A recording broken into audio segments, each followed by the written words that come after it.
Business with a servant's heart. Welcome to the podcast. Inspiration, motivation takes. Listen to the podcast. We're all about to talk about life. Our guests will share their life story. We want you to success in life and business. We're ready and we will start shortly.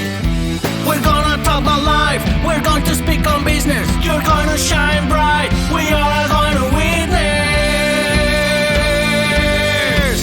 business with a servant's heart. With hosts Steve, Ramon, and Ray.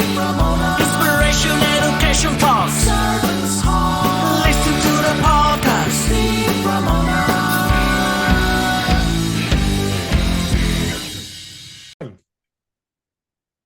Welcome, everyone, to Doing Business with a Servant's Heart podcast. I'm your host, Steve Ramona. I am so thrilled to have you join us today. This podcast is dedicated to exploring the idea of doing business in life with a servant's heart. So guess what? You can make a difference and make an impact in your world. If you can do that daily, I try to do it daily and I almost accomplish it. It's the greatest feeling in the world. We're coming up to Christmas. It's like Christmas gifts. We also developed this podcast to motivate you, inspire you, and educate you to help you make that impact in your world. By the way, listen to my guest. I've known him for a while. Talk about a business person. He knows business. But while you're listening to him today, I want you to think about how you're going to serve yourself and others today and what impact you create today. Key word again, as I always say, is today. I've talked to so many people that don't take action. Take action. Do it today after the show or sometime today. Respond back to me. Send me an email, send me a message through social media and say, hey, I did a service today and it was fantastic. And it happened last week. I was on somebody else's show. The next day he did service and he got a client. Not saying that's always going to happen, but you bring value to people and serve them. It's going to be fantastic. And then today's episode is proudly sponsored by our incredible partner, Pantheon Alliance. Would you like to be part of an exclusive community of high income, successful business owners and entrepreneurs from very diverse industries? Together, they're building a thought leader platform to impact and change the world. So impact and change, part of my monologue. It's what servants' hearts do. It's the title of this show. If there's an ROI for a servant's heart, it's making that impact and making a difference. And it's not always going to be transactional. It should be more transformational. Business is tough. We're in 2024, coming to 2025. It's not easy, especially entrepreneurs out there. My guest today is going to tell you how he's going to make it easier. How about that? Making business easier. So welcome to the show, David. Hey, thank you very much for having me, Steve. It was great. I always do that wrong. I should say, David, welcome to the show. But we got it. You said you're hello, and that's fantastic. It's all good. I've been waiting for this show because I want to ask this question. What's the secret sauce for business? The secret sauce for business. Well, that's a great question.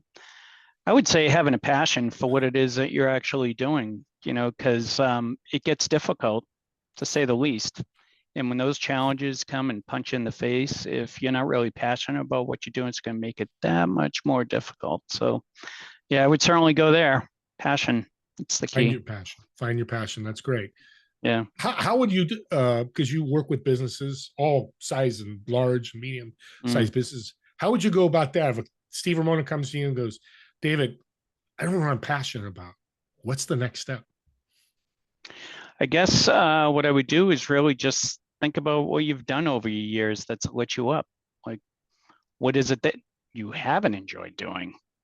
So then you can just take that right off the list. I'm a big fan of brainstorming. So just sit in a quiet place, find a chair you're nice and comfy in, and just go at it. Just make a list. No blinders on. Just what do you enjoy doing? What don't you enjoy doing? And just go down that list and figure it out. What do you truly enjoy doing that even if you didn't get paid, you wouldn't care. Like, you do it anyway, if you can afford to, of course. I think that goes a long way. There's a few things over the years in my career that I would just spend 8, 10, 12 hours doing. And before I knew it, the day was over and I was just still all charged up and ready to go. If you can find something like that, you're striking gold there. No doubt about it. That's why I had you on the show. You're brilliant, because the one word you said was brainstorming. I've done 580 shows. That word's never come up. Not that, the guess, it's just a new way I want you to delve in a little deeper how you work brainstorming with your clients and how powerful it is. It's so incredible, Steve. I literally, in the last, 48 hours, I threw that at one of my clients. So, even though that was over the weekend, I'm always thinking about them and whatnot. And one client came to me and they had this challenge that was going on in their business. And I literally just told them to just do that. Go sit down, just start brainstorming. So another example. We're currently working with my clients for the 2025, coming up. What are they going to focus on for the year? And they've got all sorts of ideas, right? And they're just like, oh, I don't know, I'll go chase this, I'll go chase that. I'm like, all right, well, sit down, put a list together, no blinders on. And we actually did a group session where I had all the clients together where we were all just brainstorming for one another and helping us figure out like what made a really good fit for them, what didn't, and whatnot. So just go right through it. But the thing is I help coach them also so that they make sure to leave the blinders off. So often that whole brainstorming concept, it's not taken the way it should be. It's not implemented the way it should be. The idea should be no blinders, none. Like absolutely Stugatz, right? You can just go at it. And so that's why I really help them there to make sure that like I'll reel them in and be like, no, just let it go. All the money in the world, all the, nothing getting in your way. What would you do? It works really well. No, that's powerful. So the image I come up with, audience, you can image this too, is a whiteboard with Post-itNotes of everything that you want to accomplish in 2025, your goal, whatever, $10 million, 5 more employees, whatever. And do you walk them through, okay, now we back up, move forward, brainstorm, and then you help them back up? Absolutely. And I love Post-its on a whiteboard. In fact, we did that several months ago with a client of mine that was really trying to figure out how to have a strong Q4. So we did a brainstorm. I got his whole team together, because I don't only do virtual. I'll also be in person, when it makes sense. And we had the group in the room and we had our Post-its up on the whiteboard and I was coaching them through and pulling the questions out of them and whatnot. And we came up with some fantastic ideas for how they were going to knock it out of the park for Q4. Because what I find often is business owners very often slow things down in like November, December. They're like, all right, the year's over, blah, blah, blah. So the year's going to end the way it's going to end. But oh my goodness, the thing is so much of your competition is doing that. So you have a great opportunity in those last few months to just nail it, right? And put your competition in the corner crying like a baby instead. But what I like to do is, just brainstorm, get Sharpie, Post-its, and just go at it. And then from there, what you do is we prioritize them and also color code them. So use 4 or 5 different colors of the Post-its, depending on like one might be documentation, another might be a project, another might be customer focus based and whatnot. You get them all written down and then put them in order as to which ones are going to have the easiest impact, the easiest to implement, the more difficult that maybe should go in a parking lot, right? Like this is a great idea, but this isn't going to happen right now. So let's hold on to it, put it in what I call a parking lot type of situation. And then we whittle it all down so that you've got something that's actually something that you can implement. So for like 2025 for that plan, I've got everybody just focused on, first of all, what's their number one goal for the year. So then December 31st, 2025, you look back on that and you can say, hell yeah, that was a great year. And then from that, figure out what are just 3 projects that you can work on to hit that number one goal. And then within those 3, figure out what a couple of strategies are that you do to nail them and put those in order on priority too. And that works out really well, keeping them very on track, having a strategy in place, a plan in place, something they've actually thought through. So, that's pretty much the process I go through. It works out really well. Yeah, you're a facilitator, and that's what a coach should be. I love that. Coaching anywhere, sports, business, facilitate. You're not telling people what to do. You're actually telling you what to do, and you reiterate. I love that. Here's why you're a genius, and I've said this word twice because you are. I am your brother from another mother. Yes, I said that, audience, because I am, for 5 years, I've been a proponent. December is your best business month. Mm. Because guess what? You're going to Christmas parties, Thanksgiving events. There's all through December. You're meeting more people during December than you are the other 11 months. You have to Heck go out yeah. and find those. And I love that you said that. Audience, if you just ramp up your business in December, I'm not saying to work Christmas, but keep it flowing. What David just said was one reason you need to hire him, to be honest, because that right there is going to make you thousands of dollars. But I really appreciate that. I want to talk about what I love about what you're doing is you're pivoting. Not enough people pivot. Sometimes you have to. I mean, Amazon's pivoted. Google's pivoted. Facebook's pivoted.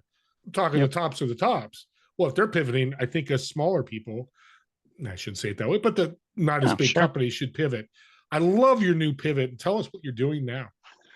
Yeah. So what I found is, early on when I started coaching, I was working with much smaller business owners, those folks that were hoping to get to six figures and maybe $500,000 or whatever in revenue. And they basically had bought themselves a job and whatnot and hoping to do really well for themselves. And I love working with those folks.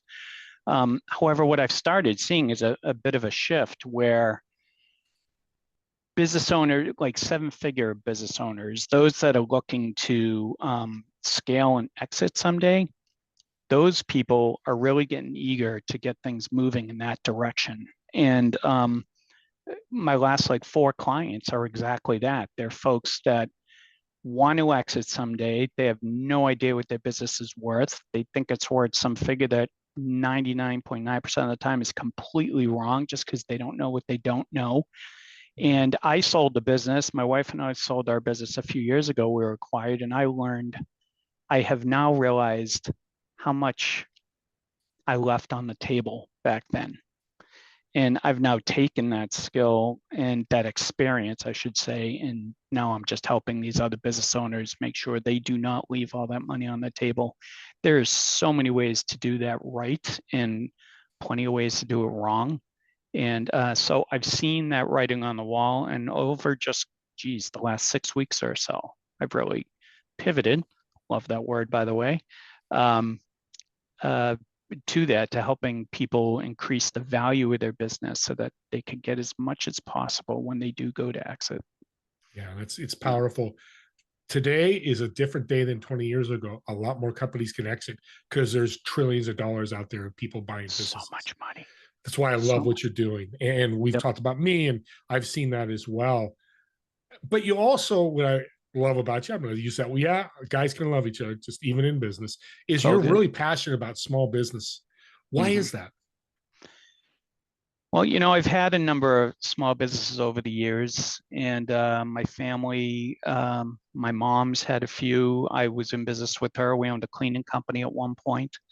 As a cleaning franchise, and my family also owned an archery center for years. My brother was a semi-pro archer. So we had an archery center, and then when my wife and I started our e-commerce business, my mom joined us. My kids worked there. Even my brother worked there picking and packing for a while. So I've just, small business has always been something I've really enjoyed. And actually, and my dad too, he was a firefighter for 30 years, but also a mason and a bricklayer, had his own business. So I've always been surrounded by it. And, once I left corporate America for full time back in 2010, well, it's been a while. I was like, I'm never going back. It's the hardest damn thing you'll ever do is work for yourself, but it's so rewarding. And I just find the game of business, it just fascinates me. And if I can take my experience and help others, oh my goodness, there's just no better feeling. I've got a number of success stories, with various business owners, getting people that had never paid themselves in 6 years. That's one of my favorite stories. Great guy. He's finally making some money, and there's just so much impact. It's incredible. It's huge. Yeah. And our childhoods really build our passion for what we do in the future. Same thing. My dad was an entrepreneur contractor. I had the same thing. That's why I love doing it, because we saw it as kids. That's what we were exposed to, right or wrong. For us, it was right. So let's go deeper into small business. Mm. You're diversified. You have a travel agency with your wife, which I think is really cool. Talk about that. Yeah, that's cool. Thank you. Yeah, so what happened was when we sold our e-commerce business, we were like, all right, now what are we going to do? And we didn't have enough to go sail off into the sunset, whatever, right? Which is part of why I'm now helping business owners when they go to sell, so that they can do that. But we're like, what are we going to do? So we decided, because we liked the franchising model, we bought a cruise planner franchise in February of 2020. So for anybody who has a short memory, you might recall what happened a month or two later, the entire world shut down. So we bought a travel agency 2 months before the pandemic, which was cool. It gave us a lot of time to learn the industry, and we really enjoy it. Travel is it's fascinating. It's an extremely challenging business to make any money at, I can tell you that. And but it's very rewarding. It takes a lot of effort. And I can tell you, though, the demand for travel agents is through the roof, especially because of the pandemic, because so many people they get screwed after that because they didn't have the right type of support. They couldn't get through to cruise ships or all-inclusive resorts, or you name it. So anyway, so what happened was we were doing that, and I was the face of the company at the time, doing the networking and all that good stuff that you do. And I kept going to like BNI meetings and chamber meetings and whatnot as the travel agent, and just meeting all these other small business owners that were really struggling. And I was like, oh my God, I have all this small business experience. I need to shift. So there's another pivot, right? So a couple of years ago, I started coaching instead. My wife took the full-time seat in our travel business. So that's kind of how that journey's gone. And it's been great because the travel industry is it's a blast. I didn't realize how big the world is. It's just incredible, Yeah, and it's complex for the client. It is, cruises especially. And if you're thinking about a cruise, reach out to them, because don't try to do it on your own. I know there's a little cost to it, but you want to have a great vacation. There actually isn't. Oh, see, that's the big misnomer. I'm so glad you mentioned that, Steve. Yeah. We don't actually charge for our service. So the way it works is the cruise lines, the all-inclusive resorts, the tour companies, they just pay us a commission. Yeah. So there's no cost to the customer at all, and they get all of the service, and usually at a better price than they would have on their own. So see, I tell you, no downside. No downside. And David, I'll tell you in the audience, the host can screw up, and it'd be a good thing, because it's glad perfect. that I screwed up, because I am too. And I should have mentioned that, because I often forget it, but yeah. Okay, great. It's all upside. There you go. He just gave you a cherry on the cake. Just don't eat the cherry first. Have that piece of cake. That's awesome. What do you think? Because you do a lot, you've done a lot in your life, you and your wife especially. What do you think your superpower is? My superpower is being able to look at a process and see where it's broken and where all the waste is. So like I can, for our previous business, I did quite a bit of consulting in the process improvement world. So even though we had an e-commerce store, we also had a consulting arm to it. And I could go out onto like a manufacturing floor and just stand there and watch and see all the waste, all the process, all the money just going right out the door, people waste, information waste, et cetera. So I'm able to, I've joked around at times where I've said, like, I'm able to see the matrix, and what I do now is I'm able to do that with my small business coach clients. We walk through what they're doing, and I could just see it, like all the inefficiencies and where they should be spending their time instead of where they are spending their time. I have a time audit process I put them through. They all hate me for it until they're done, and then they realize how perfect it was. It's like a week or two where they're tracking everything they do. We just find so much hidden opportunity there. So, yep, that would be it. That's a big superpower, because I think that's 97% of the companies that fail in 3 years is they just don't know, because a lot of businesses are started with people that now have no business experience. Yep, that's exactly why I do what I do. Yep. And guys and girls, I'm not saying not do that, but if you do, you've got to spend some money on it and hire a guy like David to help you move forward. So you're not 6 years not taking a salary and worrying about finances. Passion will only take you so far. It's Yep. important first step, but I love all this, man. I'm loving this show. 100%. Last question. What Yeah. is a tip that you can leave everybody, especially entrepreneurs or business owners, to help them move towards the scaling instead of just growing? Oh my goodness. It's a great question. It's the answer I give everybody. Like if there was one tip that I could give, and if you look for me on LinkedIn or whatever, you'll see I put this out there all the time. The one way to get anywhere in your business is to make sure that you have a focused approach to attacking your goals for your business. And the way to do that is that before you open your computer in the morning and you read your email, you have spent at least an hour working on your one most important project for the week. There is nothing more that will impact the growth of your business than a focused approach to knocking off your biggest project of the week. And that one tip alone will just have massive value to your business. Because if you know, so many of us, and I'm still guilty of it, right? I'm not 100% perfect, not by a long shot, but 60, 70% of the week, I'm pretty good at this.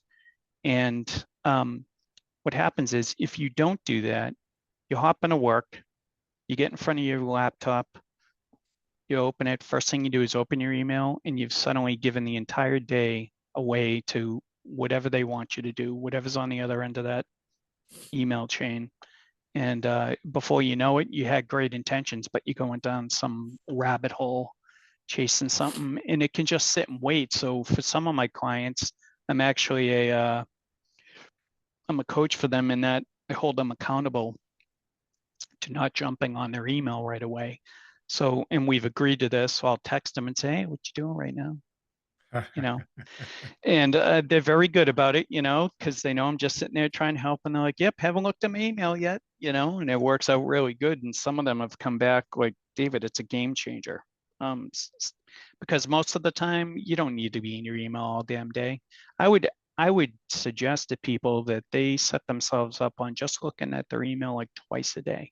And people will be like, there's no way I could do that. You want to bet? Give it a shot. Give it a shot for a couple of days. You'll see you didn't need to be responding to everything every single second, because that just kills your flow. And so, yeah, I could talk about that forever. That's such a fantastic tip. And the lesson there too, everybody, goals.